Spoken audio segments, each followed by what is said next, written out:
白素贞的儿子居然与东海小龙女相恋，可他的姐姐大龙女却和许仕林有仇，于是便想要妹妹趁机给许仕林下毒。珠儿进退两难，一边是爱情，一边是亲情，最后他只能选择了牺牲自己，喝下了姐姐给他的毒药。随后他一个人来到河边，准备默默离开这个世界。很快药效开始发作，珠儿忍着剧痛躺在铺满鲜花的竹筏上，准备迎接死亡的到来。孟宁见珠儿彻夜未归，担心出什么意外，于是便一大早跑来寻找。珠儿，珠儿，珠儿到底去了哪里呢？刚好就看到了河上的竹筏，上面躺着的正是珠儿。孟宁连忙扔出绳索，将竹筏给拽上了岸，却发现珠儿早已气绝身亡。另一边，许仕林醒来后就看到了珠儿留下的遗书，这才知道珠儿为了不伤害自己，选择了自尽。仕林咆哮着跑来，可却太迟了。为了救活珠儿，仕林激活了体内的妖性，想要施展法术将珠儿体内的毒素逼出。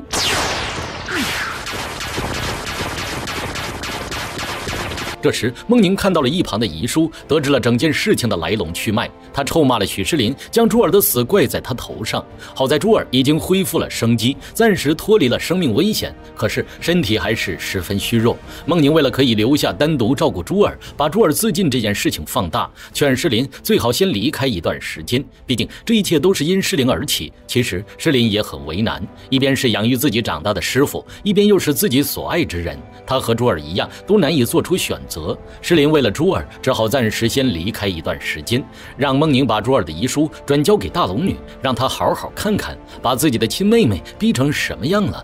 大龙女收到书信后，怒火中烧，火速赶到孟府要人。没想到孟宁不愿交出珠儿，大龙女不明白为什么孟宁非要留珠儿在她家。孟宁也不再隐瞒，大声说出了自己喜欢珠儿，因为我喜欢她。这下可好，大龙女可吃醋了，毕竟两人已经有了肌肤之亲。孟宁表示自己从未喜欢过大龙女，让她死了这条心吧。大龙女这才明白，原来小情人一直喜欢的都是自己的妹妹，自己虽然得到了她的肉体，但却得不到她的心。大龙女心生嫉妒，既然得不到就毁掉，二话不说就跟孟宁开打。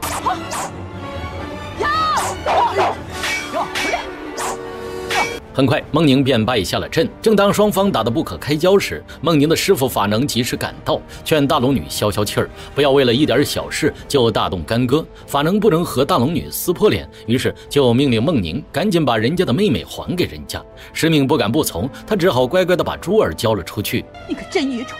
居然为一个男人自取短见！孟员外劝孟宁不要因为儿女私情耽误了上京考取武状元，只要当上了武状元，什么女人得不到啊？孟宁觉得叔叔说的很有道理，只好暂时忍气吞声。另一边，由于小青此前帮助大龙女修炼金舍神功，被大龙女骗走了几百年的功力，导致她身体虚弱，一直昏迷不醒，嘴里还一直说着梦话，喊着法海大师的名字。娘子，法海大师，法海大师，什么法海啊？娘子，你醒醒啊！自从上次梦到年轻时候的自己，失忆的许仙便把小青当成了自己的娘子，每天都给她煎药熬药，照顾得无微不至，这让桂花感到非常尴尬，总觉得自己是个第三者。许仙以为小青梦里一直叫着法海，认为法海就是小青的救命恩人，于是就打算上金山寺把法海找来替小青医治。桂花却让许仙留下来好好照顾小青，他自己前去金山寺把法海找来。桂花就这样只身一人前往，途中体力不支，不慎摔倒，想到自己老公和别的女人卿卿我我，心里就十分的难受，独自一人在山上痛哭流涕。好巧不巧的是，法海刚好路过，正要上前安慰女施主，没想到桂花一扭脸，把他吓了一跳。这女人竟然和白素贞长得一模一样，但她的身上却没有一丝的妖气。得知对方就是法海，桂花就想求他回去帮忙医治小青，并且还透露出许仙原配妻子是一条蛇的信息。出家人慈悲为怀，法海肯定不会见死不救，于是就跟着桂花来到家里。法海没想到桂花口中的蛇精会是小青，原来是许仙失忆后错把小青当成了白素贞。紧接着法海便开始为小青疗伤，在法海的帮助下，小青很快就醒了过来。他不敢相信居然是法海救了自己，但毕竟双方有着血海深仇，小青表示即便救了自己，他也不会感激一分一毫。法海不需要他的感激，只是要小青离开许仙，让许仙彻底的铲断前尘，这样白素贞也能留在塔内潜心修炼。小青一开始并不答应，于是法海就开始对小青说教：要是白蛇知道许仙还没死，他又怎么能够专心的修炼呢？难道你要白蛇一辈子待在雷峰塔里面吗？法海毕竟救了自己，再加上桂花对许仙那么好，小青也不忍心拆散他们夫妻，只好答应法海自己会离开许仙，不会再打扰桂花和许仙的生活。为了让许仙彻底斩断前尘往事，法海就告诉许仙，他的原配妻子早已在18年前就去世了。许仙得知自己原配夫人早已去世，这可把他给整懵了，一会儿说小青是他的娘子，一会儿又说他的娘子死了，这到底是怎么回事啊？许仙受到刺激，开始到处寻找他的娘子。自从小青的到来，让桂花一直都觉得自己是小三儿，最后选择了离家出走。他沦落街头，到处寻找谋生的工作，可惜人家看她是个弱女子，都不想雇佣她。最后误打误撞的来到了孟府，孟员外见这女人脏兮兮的，也不想雇佣她。孟宁见她可怜，又感染了风寒，于是就把士林之前在保和堂开的药免费送给了桂花，还给了她些许银两。桂花非常感激，但由于一直找不到工作，也只好回家去了。小青找到了桂花，劝她回到许仙的身边，之前的一切都只是误会，自己根本不是许仙的妻子，许仙的原配妻子其实是他的姐姐，所以许仙对他而言只是姐夫。现在他要离开了，可桂花却不让他走，担心小青走后许仙会责怪他。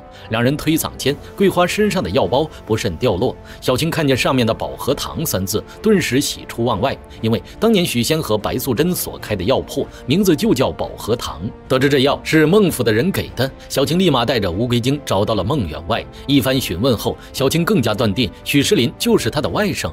孟员外告诉他们，要想找许仕林，就去龙女府找大龙女，毕竟是他之前拐跑了人家的妹妹。许仕林自从和珠儿分别，难断相思之情，最终按耐不住，偷偷潜入龙女府，求海叔让他见珠儿一面。海叔也不忍心看这对小情侣如此痛苦，只好带仕林来到了地下室。许仕林见到了昏迷不醒的珠儿，看着虚弱不堪的珠儿，仕林的眼中全是心疼。小青在前往龙女府的路上，刚好就碰到了仕林，他立马上前与外甥相认，可仕林却是一头雾水。小青只好把仕林就是白素贞儿子的事情说了出来，可仕林根本不信这些鬼鬼神神，以为他们在胡说八道。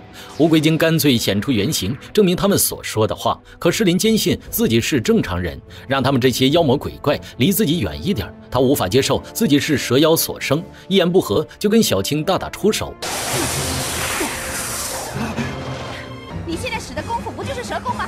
可没想到许仕林所使的功夫一招一式都难逃蛇族的习性，仕林只好趁机逃走。小青想不明白为什么当年法海要收留许仕林，而且还不告诉仕林他的身世，莫非有什么不可告人的秘密？大龙女知道许仕林正和自己的妹妹谈恋爱，于是就以这个理由为借口闯入金山寺，说自己的妹妹被你的金山寺的弟子拐跑了，如今躺在床上昏迷不醒，要找法海给个交代。法海不相信仕林会做出这种事，更何况许仕林已经被逐出师门了，已经不是金山寺的弟子，劝大龙女赶紧离开这里。可大龙女怎会轻易罢休，直接拔剑就开打。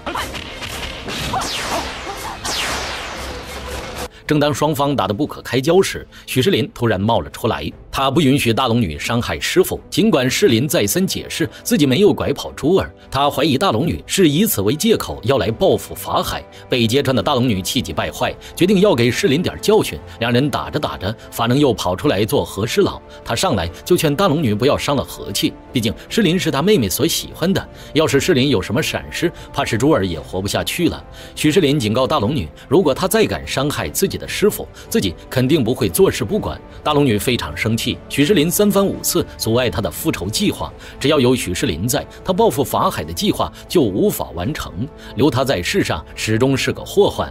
法能说，只要让他的徒弟孟宁考上武状元，自己就能成为当朝国师，在皇帝面前扳倒法海，岂不是轻而易举？大龙女想了想，觉得也有道理。没想到刚一到家，就看见小青已经等候多时了。小青表示，当年水漫金山害得东海龙族遭殃，她感到非常抱歉，但大龙女也骗走了她几百年的功力，她也不打算追究，就当他们之间的恩怨就此了结。小青询问她关于仕林的下落，没想到大龙女一听到许仕林就来气，当即就跟小青打了起来。可如今的小青根本打不过她，见情况不妙，连忙带着乌龟精逃走。许世林自从见到了小青，就对自己的身世起了疑心。他追问法海，自己到底是不是白素贞的儿子，否则自己的身上为什么会带有妖性，甚至还有蛇的习性。可法海却死不承认，表示许世林跟白蛇毫无关系，让他不要轻易相信那些妖魔鬼怪的话。这日皇帝出游，刚好路过金山寺，还带上了最宠爱的李贵妃。